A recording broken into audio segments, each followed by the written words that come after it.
आप देख रहे हैं आपका अपना यूट्यूब चैनल जीके क्लासेज 1972 और इस वीडियो में मैं आपके लिए लेकर आया हूं असिस्टेंट प्रोफेसर वैकेंसी से जुड़ी लेटेस्ट अपडेट।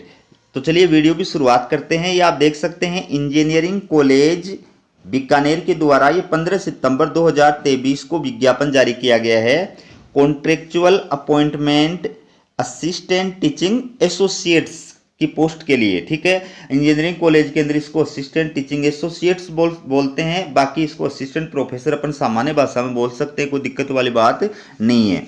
तो आवेदन करने की जो लास्ट डेट है वो भी मैं आपको बता देता हूं, 29 सितंबर 2023 आवेदन करने की लास्ट डेट है और इसके अंदर आपको ऑफलाइन आवेदन करने हैं। तो अगर आप चैनल पर नए हैं तो चैनल को सब्सक्राइब जरूर कीजिएगा, क्योंकि इसी प्रकार की लेटेस्ट अपडेट मैं आपके लिए हमेशा लेकर के आता हूं।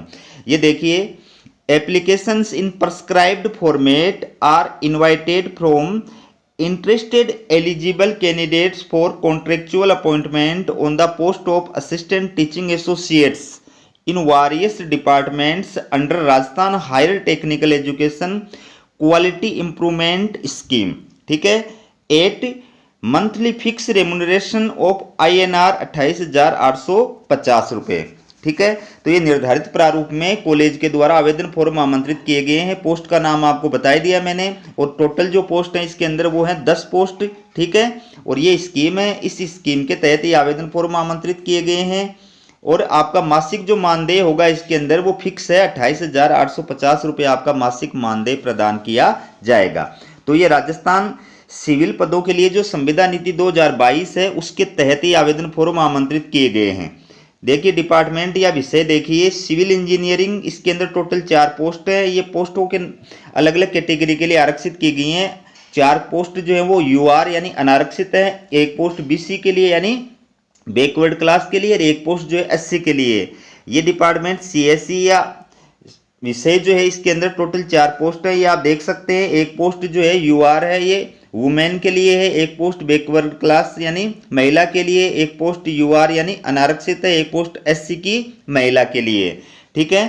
तो इसके अंदर आपको जो रिजर्वेशन कैटेगरी के अभ्यर्थी उनको राज्य सरकार की नीति के अकॉर्डिंग रिजर्वेशन का लाभ भी प्रदान किया जाएगा। और ये मैंने आपको बता दिया कि Rajasthan contractual hiring on civil post rule 2022 के तहत आपको ये जो है विज्ञापन जारी किया गया, इसके तहत आपकी ज्वाइनिंग की जाएगी। तो इसमें आपकी जो अवधि रहेगी, कार्यकाल रहेगा, वो कितना रहेगा, या तो 1 साल रहेगा, 1 ईयर रहेगा, या टर्मिनेशन ऑफ द स्कीम, यानी जब तक ये स्कीम रहेगी। कौन सी स्कीम? ऊपर जो आपको स्कीम बताई थी ना, उस स्कीम के तहत, कि जब तक ये स्कीम रहेगी या तो तब तक या फिर 1 साल तक। लेकिन आपका जो परफॉर्मेंस है वो अगर संतोषजनक रहेगा तो ये आपके 1 साल के बाद में आगे आपको रखा जाएगा या आपका कार्यकाल बढ़ाया जाएगा।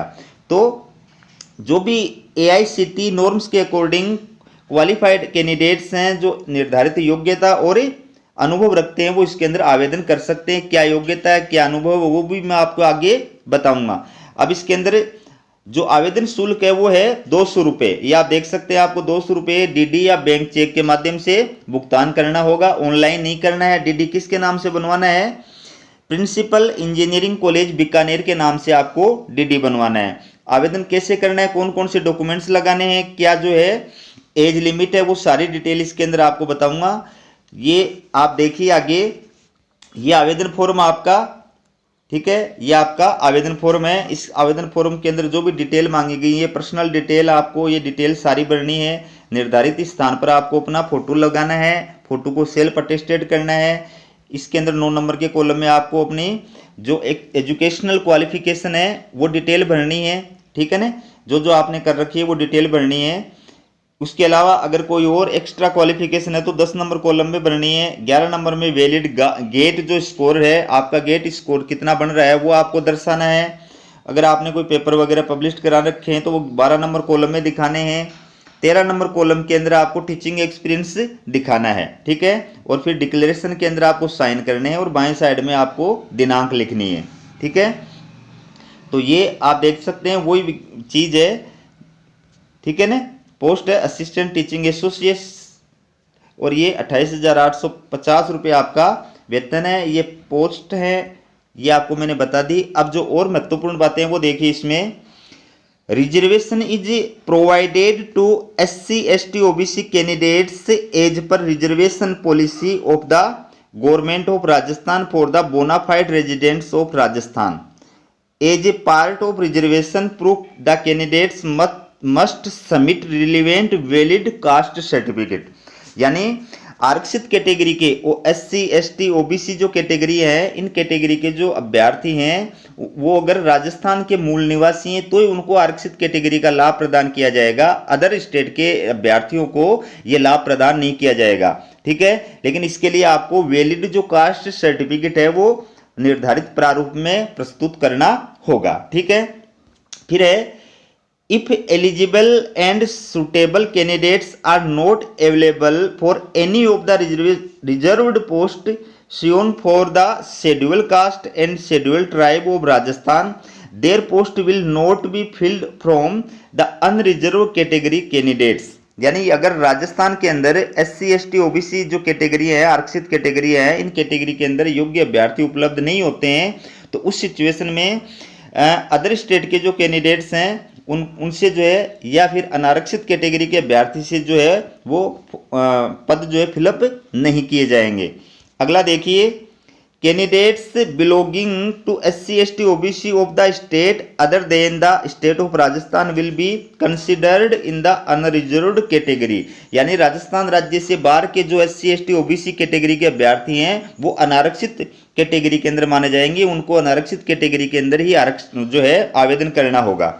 फिर है according to the circulation date 26/7/2017 of the personnel department only those applicants of the reserved category SC ST OBC will be eligible for selection against the unreserved category post if he she has not a validated any other concession payment to the reserved category. यानी ये जो personal department के द्वारा 26/7/2017 का circulation जारी किया गया है, इसके तहत SC ST OBC कैटेगरी के यानी रिजर्व कैटेगरी के जो अभ्यर्थी हैं उनकी अगर मेरिट ज़्यादा बनती है तो उनको अनारक्षित कैटेगरी के अंदर शामिल किया जा सकता है। लेकिन अनारक्षित कैटेगरी का उनको लाभ तभी दिया जाएगा जब उन्होंने आरक्षित कैटेगरी का अन्य कोई लाभ प्राप्त नहीं किया हो, ठीक है ना।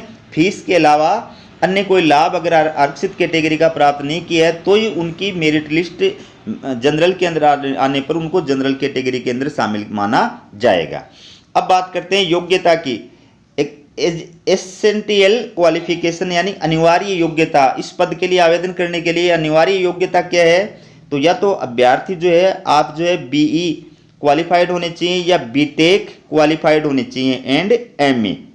BTech है तो BTech के साथ में ME होने चाहिए, या फिर आप MTech होने चाहिए या फिर इंटीग्रेटेड MTech होने चाहिए। लेकिन इन सभी के अंदर जो भी आप इनमें से क्वालिफाइड है उसके अंदर आपके फर्स्ट क्लास यानी फर्स्ट डिवीजन आनी चाहिए, फर्स्ट क्लास से आप उत्तीर्ण होने चाहिए।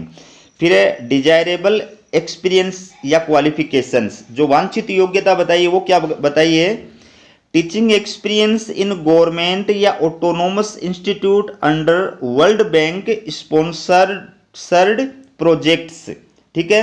यानी विश्व बैंक के द्वारा जो स्पॉन्सर्ड प्रोजेक्ट है उनके अंदर कार्य करने का, चाहे गवर्नमेंट हो चाहे ऑटोनोमस कॉलेज हो इंस्टीट्यूट हो, उनके अंदर कार्य करने का आपके पास में टीचिंग एक्सपीरियंस होना चाहिए। और दूसरा है गेट स्कोर कार्ड, ठीक है। अगर बात करें एज लिमिट की कि किस आयु के अभ्यर्थी इसमें आवेदन कर सकते हैं, तो देखिए मिनिमम 21 ईयर और मैक्सिमम अप टू 40 ईयर। कम से कम 21 साल की आयु होनी चाहिए और अधिक से अधिक 40 साल की आयु होनी चाहिए। लेकिन इसमें जो SC ST OBC और महिला कैटेगरी के अभ्यर्थी उनको ऊपरी आयु सीमा में छूट भी प्रदान की गई है। तो ये आप देख सकते हैं कि इसमें SC ST OBC MBC EWS and women general category, इनके जो कैंडिडेट्स हैं उनको तो ऊपरी आयु सीमा के अंदर 5 साल की छूट प्रदान की गई है। और इसके अलावा SC ST OBC कैटेगरी की जो महिलाएं हैं या अन्य जो अभ्यर्थी उनको 10 साल की छूट प्रदान, SC ST OBC कैटेगरी की जो महिलाएं हैं उनको 10 साल की छूट प्रदान की गई है, ठीक है। इसके बाद में बात करते हैं अपन, ये देख सकते हैं आप weightage for preparing the merit, इसका अंदर आपका जो सिलेक्शन होगा वो मेरिट बेस के आधार पर होगा। तो किसका मतलब कितना वेटेज दिया जाएगा वो आप इसमें देख सकते हैं। 80% मार्क्स ओबिडेंट इन क्वालिफाइंग एग्जाम्स, यानी ये जो आपकी क्वालिफाइड एग्जाम्स हैं इनके तो 80% मार्क्स जुड़ेंगे मेरिट, ठीक है, परसेंटेज के आधार पर। 10% ऑफ वैलिड गेट स्कोर के जुड़ेंगे, 2% आपके टीचिंग एक्सपीरियंस के जुड़ेंगे, ठीक है। तो इस प्रकार से आपका स्कोर कार्ड तैयार किया जाएगा। अब बात करते हैं कि वरीयता जो है किस अभ्यर्थी को प्रदान की जाएगी। मान लीजिए एक सब्जेक्ट है, उसके अंदर 2 अभ्यर्थियों ने आवेदन किया है, दोनों अभ्यर्थियों का जो कैंडिडेट्स का जो है स्कोर जो है वो सेम है। तो उस सिचुएशन में क्या होगा, जिसका हायर क्वालिफिकेशन होगा उस कैंडिडेट्स को वरीयता दी जाएगी। अगर मान लीजिए आपका क्वालिफिकेशंस जो परफॉर्मेंस है वो भी सेम है, 2 कैंडिडेट्स का सेम है, तो उस सिचुएशन में जिसका गेट स्कोर हायर होगा उसको वरीयता दी जाएगी। अगर मान लीजिए किसी सब्जेक्ट में गेट स्कोर भी 2 कैंडिडेट्स का समान है, ठीक है, उस सिचुएशन में टीचिंग एक्सपीरियंस को वरीयता दी जाएगी, यानी जिसका टीचिंग एक्सपीरियंस ज़्यादा होगा उसको वरीयता दी जाएगी। अगर मान लीजिए टीचिंग एक्सपीरियंस भी किसी विषय में 2 कैंडिडेट्स का या अधिक कैंडिडेट्स का सेम है, उस सिचुएशन में जिसका परसेंटेज जो है ज़्यादा होगा, ये जो एग्जाम्स हैं इनके अंदर परसेंटेज जिसका ज़्यादा होगा उसको वरीयता दी जाएगी। और अगर मान लीजिए इन एग्जाम्स के अंदर सेम परसेंटेज वाले 2 या 2 से अधिक कैंडिडेट्स होंगे, उस कंडीशन के अंदर जिसकी डेट ऑफ बर्थ ज़्यादा होगी उस कैंडिडेट्स को वरीयता प्रदान की जाएगी, ठीक है। अब देखिए आवेदन फॉर्म के साथ में आपको कौन कौन से डॉक्यूमेंट्स लगाने हैं। Self attested photocopies of documents to be attached with the application form. आवेदन फॉर्म के साथ में जिन डॉक्यूमेंट्स को आपको लगाना है उनकी ये डिटेल दी गई है। आपको आवेदन फॉर्म के बाद में 1 नंबर पर लगाना है डिमांड ड्राफ्ट या बैंक चेक, ठीक है। उसके बाद में बर्थ सर्टिफिकेट, जन्म तिथि प्रमाण पत्र, उसमें आप सेकेंडरी स्कूल की मार्कशीट भी लगा सकते हैं या आपके पास में बर्थ सर्टिफिकेट बना हुआ है तो वो भी लगा सकते हैं। इसके बाद में आपको अपनी मार्कशीट लगानी है, जो भी है ग्रेजुएशन की, पोस्ट ग्रेजुएशन की, उनकी सबकी सेल्फ अटेस्टेड फोटोकॉपी लगानी है। सिर्फ बैंक जो डिमांड ड्राफ्ट है या बैंक चेक है उसकी आपको ओरिजिनल लगाना है, बाकी सबकी फोटोकॉपी लगानी है। इसके बाद में वैलिड डॉक्यूमेंट्स जो है ये लगाना है। इसके बाद में वैलिड गेट स्कोर कार्ड लगाना है। इसके बाद में वैलिड कास्ट सर्टिफिकेट लगाना है। इनके अलावा और कोई डॉक्यूमेंट्स आपके पास में हैं अगर पेपर पब्लिकेशन वगैरह के या अन्य कोई, तो वो भी आपको लगाने हैं, ठीक है। आवेदन की लास्ट डेट मैंने आपको बता दी कितनी है, 29 सितंबर 2023। आपको इस प्रकार से निर्धारित जो प्रारूप है, इस प्रारूप के अंदर आवेदन फॉर्म को भर करके डॉक्यूमेंट सारे लगा करके भेजना है। कहाँ पर, प्रिंसिपल इंजीनियरिंग कॉलेज बीकानेर, इस एड्रेस के ऊपर आपको भेजना। आप चाहें तो रजिस्टर्ड स्पीड पोस्ट के जरिए भी भेज सकते हैं, आप चाहे तो कुरियर के जरिए भी भेज सकते हैं, और आप चाहे तो पर्सनल बाई हैंड भी जमा करा सकते हैं, ठीक है। और निर्धारित डेट के पश्चात प्राप्त जो आवेदन फॉर्म होंगे वो कॉलेज के द्वारा अस्वीकार कर दिए जाएंगे। तो ये थी आपके लिए इंजीनियरिंग कॉलेज में असिस्टेंट प्रोफेसर वैकेंसी से जुड़ी हुई लेटेस्ट अपडेट। इसी प्रकार की अपडेट पाने के लिए चैनल को सब्सक्राइब जरूर कीजिएगा। हमारा वीडियो देखने के लिए आप सभी दोस्तों का बहुत बहुत धन्यवाद।